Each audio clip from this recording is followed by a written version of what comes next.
The first day of summer 1878 brought an unbearable heat to Willow Creek, a heat that matched the burning shame Sarah Blackwood felt as she walked through the dusty Main Street, the whispers and snickers following her like shadows.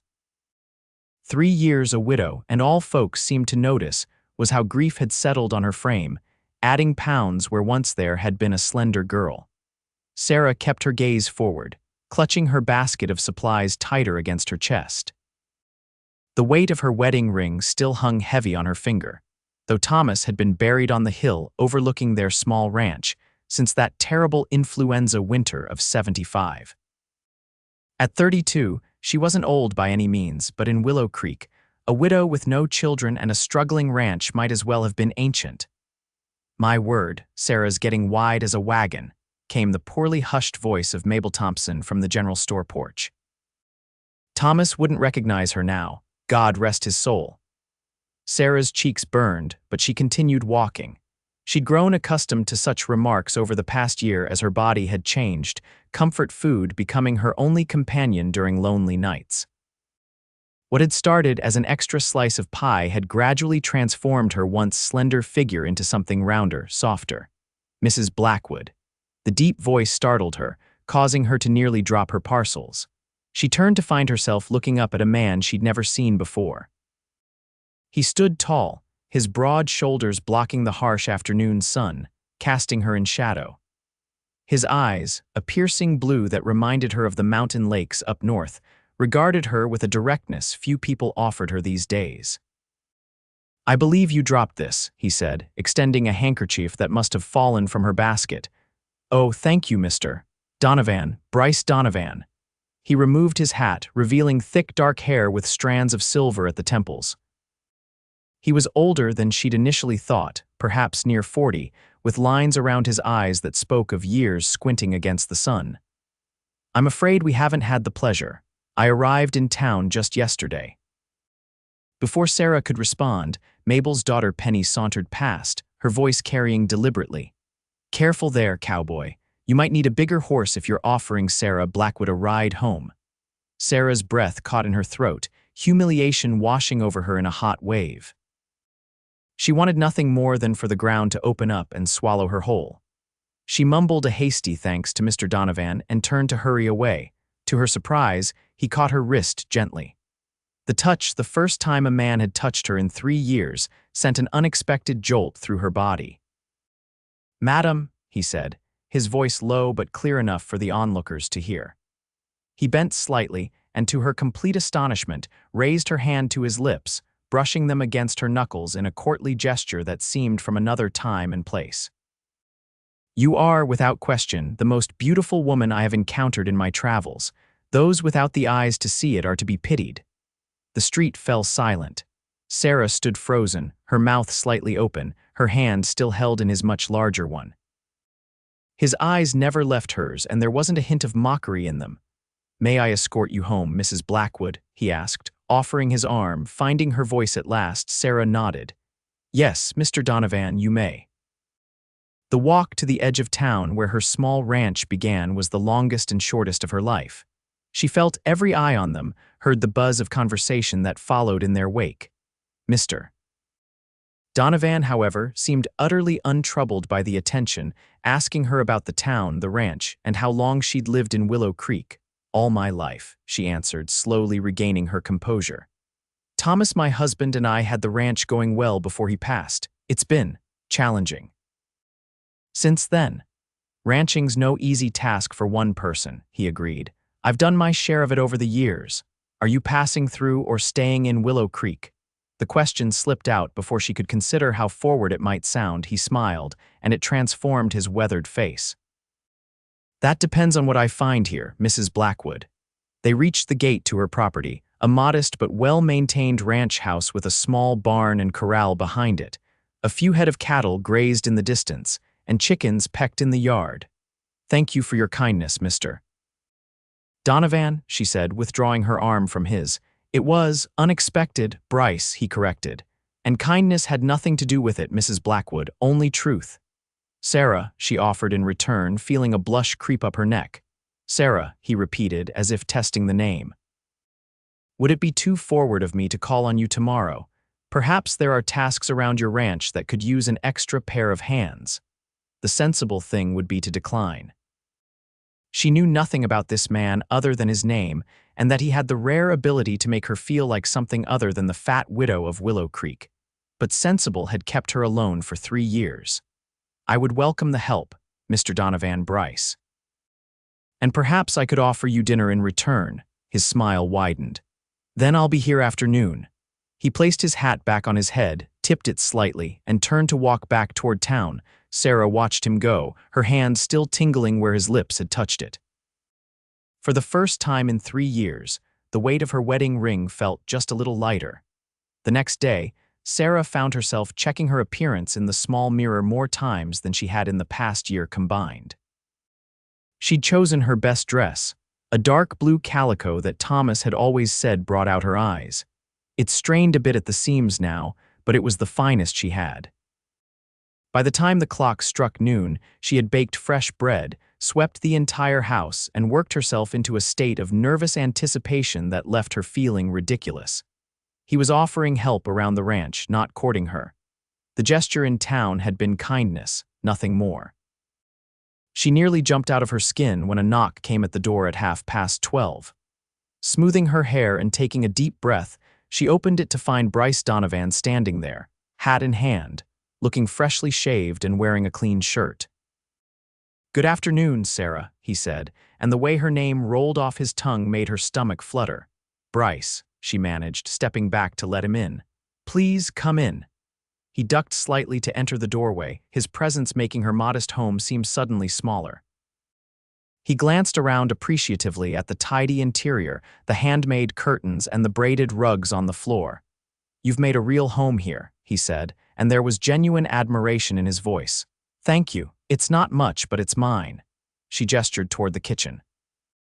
"Would you like some coffee before we discuss what needs doing?" They sat at her kitchen table, and Sarah found herself relaxing as Bryce talked about his life. He'd been a ranch hand, a horse trainer, and had even spent time with the cavalry as a scout. He drifted through much of the West, never settling for long. "What brings you to Willow Creek?" she asked, pouring him a second cup of coffee. A shadow passed over his face briefly. "Needed a change, heard there might be work in these parts." He sipped his coffee. "What about you?" "A woman alone running a ranch that can't be easy." Sarah traced the rim of her cup with her finger. "When Thomas died, everyone expected me to sell up and move back to my parents' house or find another husband right away. But this place, it was our dream. I couldn't just let it go." "And your folks?" "Gone. Fever took them both the year before Thomas and I married." She looked up at him. "There's just me now." The compassion in his eyes was unbearable. It wasn't pity, she'd seen enough of that to know the difference, but a genuine understanding of loss. "Well," he said finally, setting down his cup with purpose, "let's see what needs doing around here." The afternoon passed in a blur of activity. Bryce fixed a sagging gate, repaired loose boards on the barn, and helped her move the cattle to a fresh pasture. He worked efficiently, with the ease of a man accustomed to physical labor. Sarah found herself watching him when he wasn't looking, admiring the strength in his arms and the confidence in his movements. By sunset, they were both dusty and tired, but more work had been accomplished in one day than Sarah had managed in weeks on her own.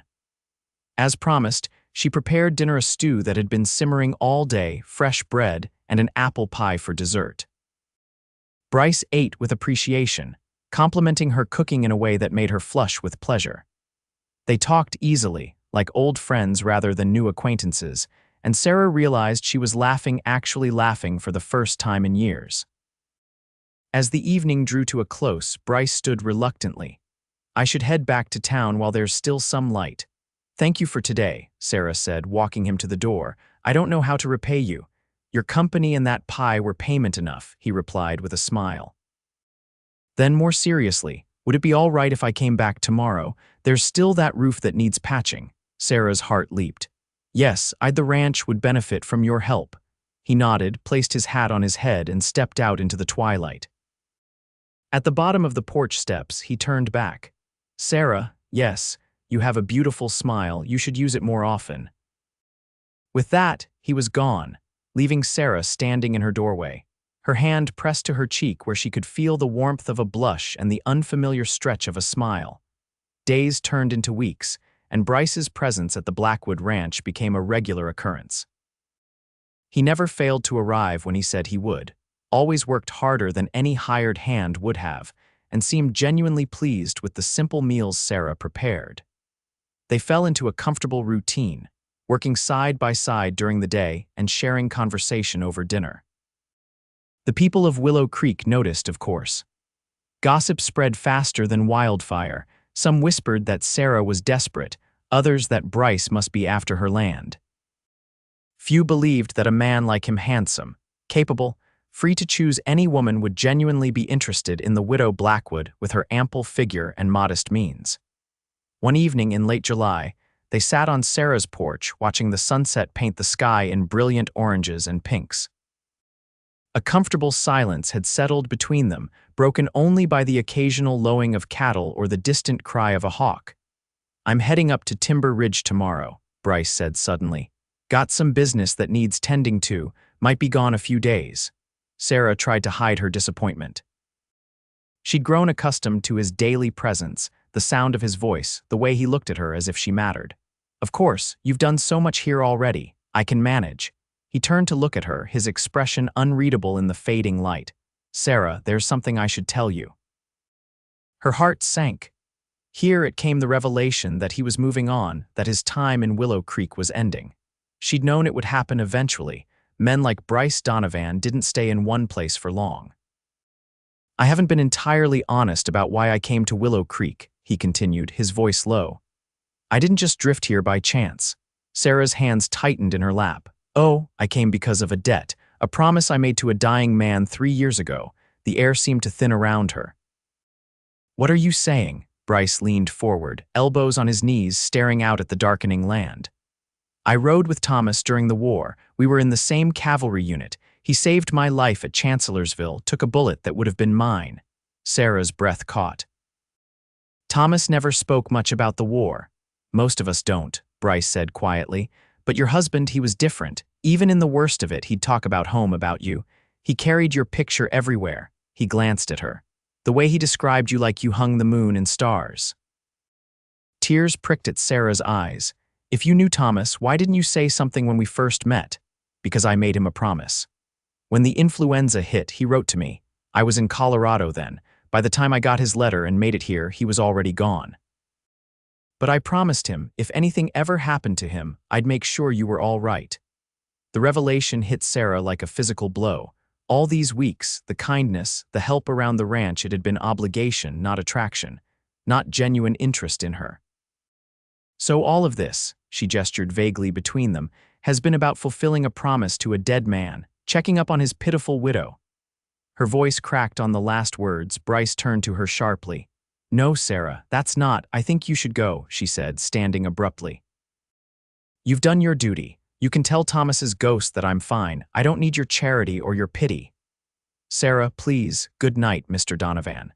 She went inside, closing the door firmly behind her, and only then did she allow the tears to fall.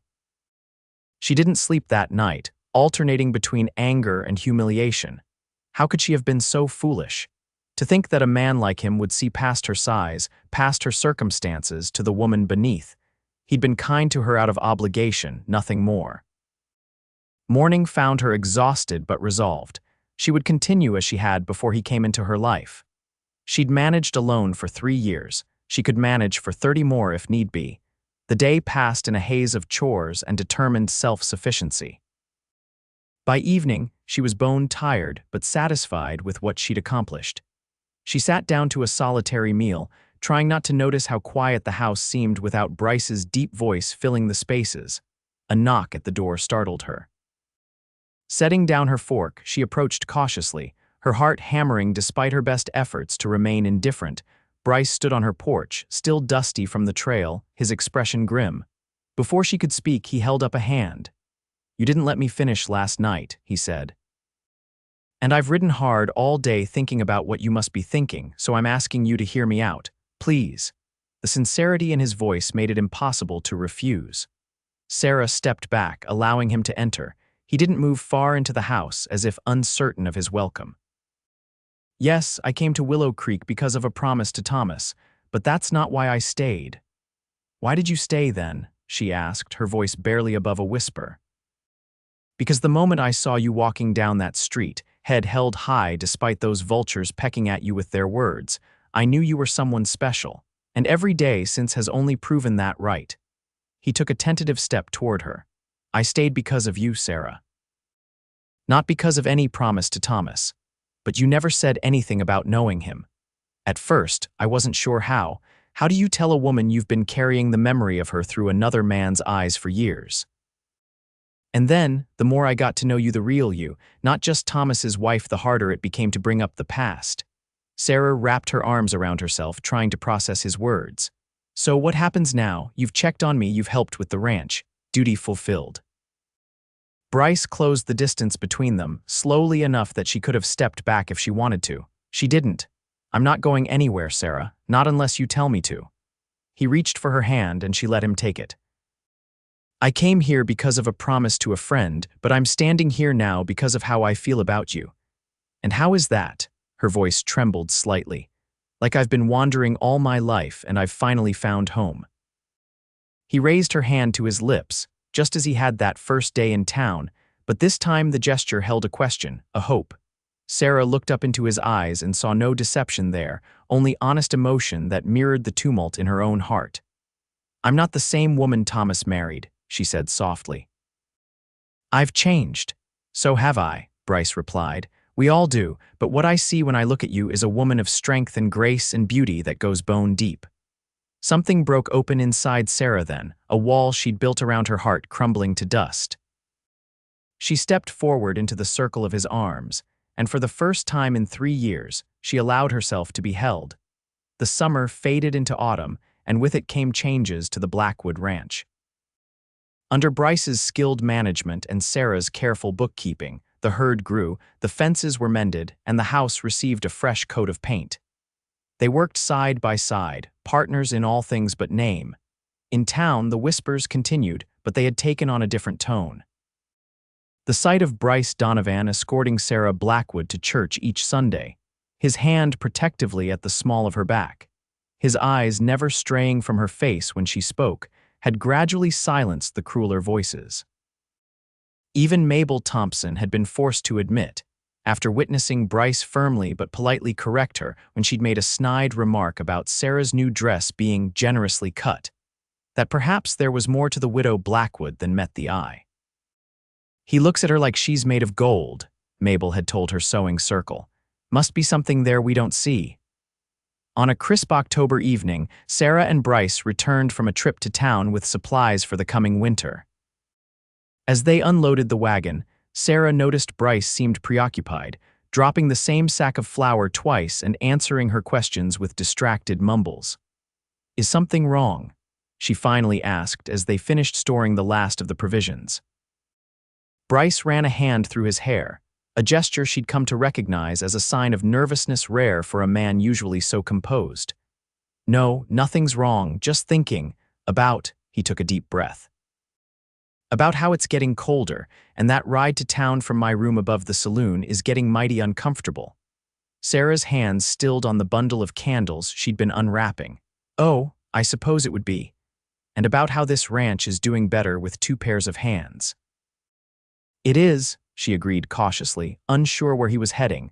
Bryce moved closer, taking the candles from her and setting them aside. He took both her hands in his touch gentle but sure. Sarah, I'm trying to ask if you'd consider making me a permanent part of this ranch. A permanent part of your life. Her heart leaped into her throat. Are you proposing, Bryce Donovan? A slow smile spread across his face. I am, Sarah Blackwood. I'm asking if you'd do me the honor of becoming my wife. Tears sprang to her eyes, happy ones this time. People will talk, she warned, though her voice held no real concern. They'll say you're only after the ranch or that you felt sorry for me or let them talk, he interrupted, pulling her closer. I know the truth and so do you. I love you, Sarah, every inch of you inside and out. Even the inches that weren't there when Thomas knew me, she asked, the old insecurity flickering briefly. Bryce's hand came up to cup her cheek. Especially those. They're part of your story, part of what makes you the woman I love. Sarah stood on tiptoe and pressed her lips to his, a kiss that held the answer he sought. When they finally broke apart, both breathless, she smiled up at him. Yes, Bryce Donovan, I will marry you. They were wed 2 weeks later in the small church in Willow Creek. Sarah wore a dress of deep blue velvet, sewn by her own hand, that hugged her curves without apology. Bryce couldn't take his eyes off her as she walked down the aisle toward him, his expression one of such open adoration that even the most skeptical townspeople were silenced. The reception afterward at the town hall was a surprisingly joyous affair. People who had once whispered behind Sarah's back now came forward with genuine congratulations. Perhaps it was the undeniable happiness radiating from the couple, or perhaps it was the way Bryce's hand never left Sarah's, his touch a constant affirmation of his choice. As they danced their first dance as husband and wife, Bryce pulled her close and whispered in her ear, "Have I told you today how beautiful you are, Mrs. Donovan?" Sarah smiled up at him, her heart full to bursting. "You have, but I don't mind hearing it again." "Beautiful," he murmured, pressing a kiss to her forehead. Inside and out, winter passed in a cocoon of newlywed bliss. The ranch house, once so empty and quiet, now rang with laughter and conversation. They worked together during the days, building the ranch into something stronger than it had been before. And at night, they discovered each other in the warm darkness of their shared bed. Sarah found that Bryce loved her body with a reverence that slowly but surely healed the wounds left by years of judgment and self-doubt. Under his admiring gaze and tender touch, she began to see herself through his eyes not as the fat widow, but as a woman deserving of love and desire. Spring arrived with a burst of wildflowers and new life. The cattle birthed healthy calves, the garden Sarah planted thrived under her care, and the future stretched before them bright with promise. One evening as they sat on the porch watching the sunset, a ritual they'd maintained since those early days, Sarah took Bryce's hand and placed it gently on her stomach. "I have news," she said softly. His eyes widened, understanding dawning immediately. "Sarah, are you saying?" She nodded, happy tears spilling onto her cheeks. "The doctor confirmed it yesterday. We're going to have a baby, Bryce." The joy that spread across his face was like sunrise breaking over the mountains. He gathered her into his arms, holding her as if she were the most precious thing in the world. "A baby," he repeated in wonder. "Our baby. Are you happy?" she asked, though she already knew the answer. "Happier than I ever thought possible," he replied, his voice thick with emotion. "You've given me everything, Sarah, a home, a purpose, your love, and now a child." He placed his hand back on her still flat stomach, marveling at the miracle growing within. "I promise you both, I will be the best husband and father I can be." Sarah covered his hand with her own. "You already are." As twilight deepened around them, they remained on the porch, talking of the future, of the child to come, of the life they were building together. And when the first stars appeared in the velvet sky, Bryce kissed her with a tenderness that spoke of devotion beyond words. "Thank you," he whispered against her lips. "For what?" she asked, nestling closer in his embrace. "For that day in town, for letting me walk you home, for giving me the chance to show you how I see you."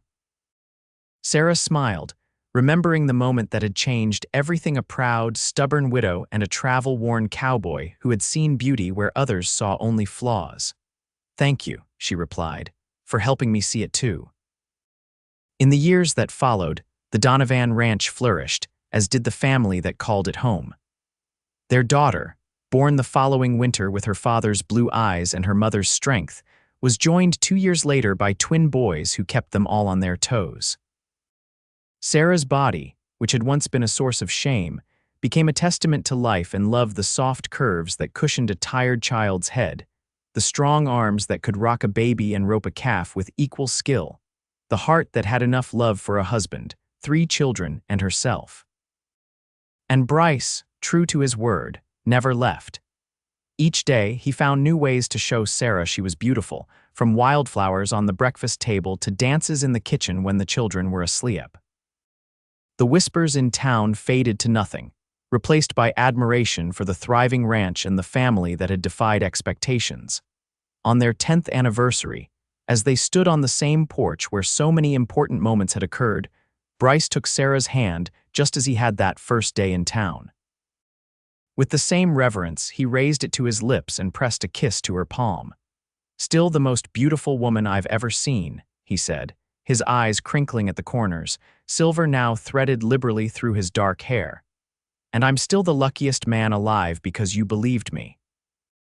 Sarah leaned into him, her heart as full as the moon rising over their land. "I believe you," she said. "I always will."